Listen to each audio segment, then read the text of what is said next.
Patricia Hike in our audience has some concerns about her daughter. Do you think your daughter is depressed? Yes, she has been very depressed in the past. What makes you say that? She's 14 years old, ninth grader. What makes you say she's depressed? Oh, just her anger towards her family sometimes, and her attitude towards school. Mm-hmm. And your daughter Megan is with us. Do you think your mom has any reason to be concerned? I suppose a little bit. I don't know. I think she's taking it, she's blowing it out of proportion, I think. Are you depressed? I'm angry. I wouldn't say it's the same thing. Okay. Angry at what? I'm just in a bad mood sometimes. I don't know. I get frustrated easily. I'm easily provoked, so. Mm-hmm. But when I watched your interaction with your mom backstage, it seems you're always angry at her.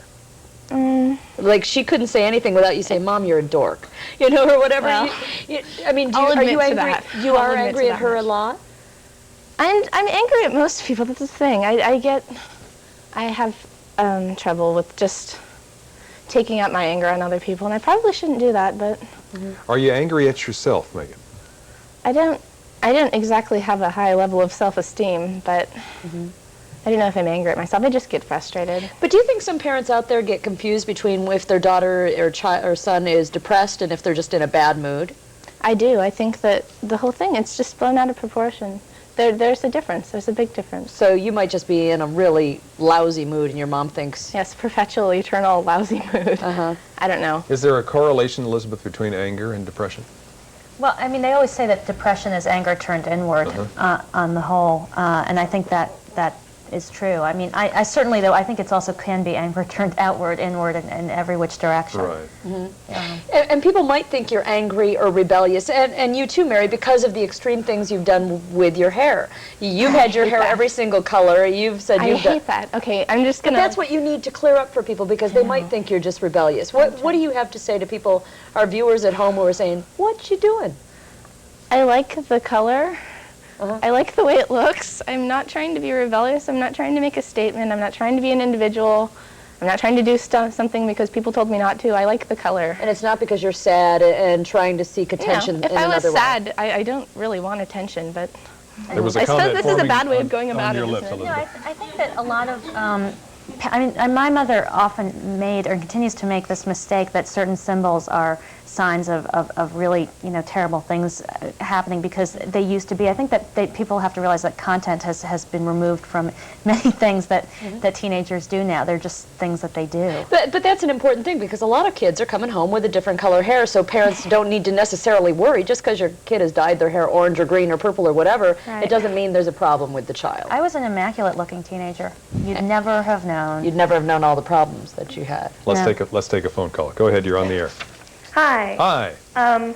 I'm 20 years old, and I've suffered from depression for most of my life. I don't know exactly when it started, and I'm not into self-mutilation or anything, but like I would do things, I wouldn't eat for days, I wouldn't go out, I wouldn't talk to people, I wouldn't answer the phone, and like I would write all the time. I got into art, painting, pottery, stuff like that, but my parents were really cool. They never really took me to a doctor or psychologist or anything. They just asked me all the time, "Are you okay?" And my sister would come downstairs if I was in my room for 3 or 4 days at a time. "Hey, Erin, you haven't eaten. You need to eat something." And they would just make sure that I wasn't getting to the breaking point. So pay attention. So keep asking questions no matter what, even if it's going to drive that kid crazy. Keep at Mary, you're shaking your head like yes. Yeah. Continue to ask questions. Even when kids they say, Mom, just leave me alone or something, still ask because it's good for them to know that you really care. Don't give up. Even if they are rude to you, still try, because it'll make the child feel good knowing that you're still going to try. Elizabeth, having been through it and through the worst of it, which you write about eloquently in your book, what advice would you give to young people, the ages of some of our guests here today, who are having difficulty coping with these situations and who may indeed be dealing with depression? Well, I think the first thing to do is make it very clear that you feel this way to whatever adults will listen. I mean, I think I tried very hard to make it clear to my parents, and I think they tried, but it's a very frustrating thing. Yeah.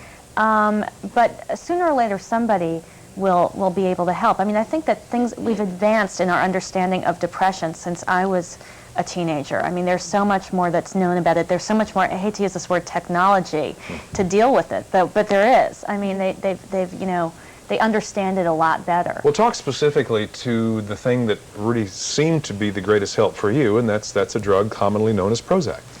Yeah, I didn't get put on it until I was like 20 or 21. Right. And I would have a really hard time seeing somebody who's a teenager get put on any of these drugs, I have to say. I think it makes me very uncomfortable.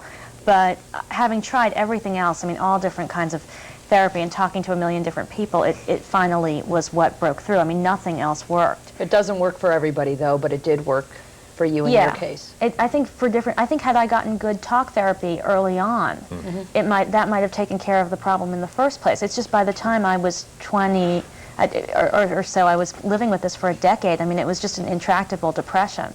I think that's, you know, I think that to help something in the beginning is probably the best course of action. Right. We'll tell folks how to find your book, and we thank all of our guests who have been here for their honesty and for being with us today. And we'll come right back after this break.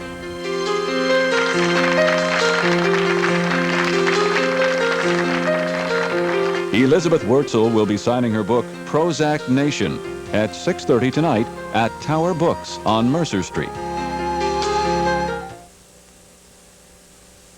A week before her wedding to Dwayne, I'm getting a name. Faith got a call from Destiny. Damon Bradley. This is Damon Bradley. Now she has one last chance to find her dream. She's waited her whole life for somebody with this name. I'm Damon Bradley. And one more week I'm not Damon Bradley. to come to her senses. You're crazy about it. I hate him. You're nuts about me! Only you. We made for each other! Rated PG. Starts Friday at a theater near you.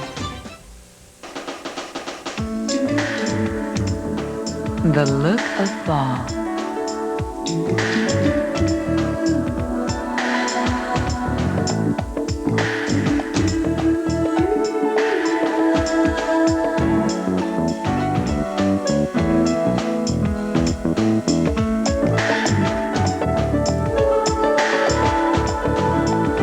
You'll find it at Fred Meyer. What'll bring you back to Skipper's? How about our new baked cod? Skipper's starts with deep sea cod. Then we bake it right. Tender and delicious.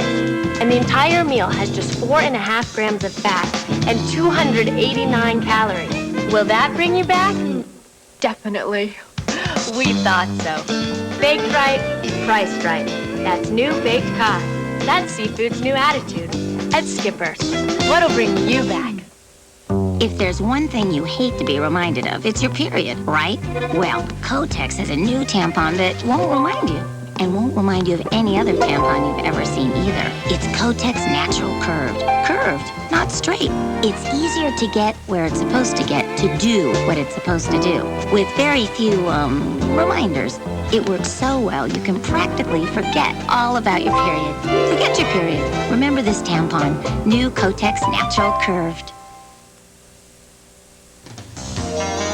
For more information on depression or a list of support groups, call toll-free 1-800-826-3632.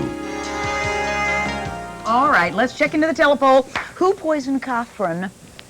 Oh, whoa! I just don't understand why you guys all think poor little Reggie did it. Everybody thinks that. Well, tomorrow we've got major comings and goings on days, plus I'll remind you about that. Remember, if you don't agree with that, pick up the phone and call my soap line. Major character coming back. 2 days of our lives, major character leaving, and Luke on GH is going to get that paper trail going on Damien. Question is, could it be the downfall of that dastardly Damien? Also tomorrow, what prevents us from achieving the successes we deserve in life? Do we get in our own way? Is it our own fears that keep us from moving ahead in life? Well, we're going to meet local women tomorrow who have decided to face their fears, bring them out in the open in hopes of rising above them. We'll also meet a woman who grew up with fears of her own. She overcame a fatherless childhood and later an abusive marriage to become a self-made millionaire running her own very, very successful company. She'll tell us what it took for her to get there. We all have a source of enormous personal power. Tomorrow we'll find out how to unleash it. Watch out. But right now, let's find out what's going on with Dan Lewis in the newsroom. Thanks, Cindy. He's traveled to our state several times, and it's some trips like that that might have just cost him his job. Coming up on KOMO News 4, this top Clinton cabinet member quits under pressure. We'll look into the investigation that led to the resignation at 5 o'clock.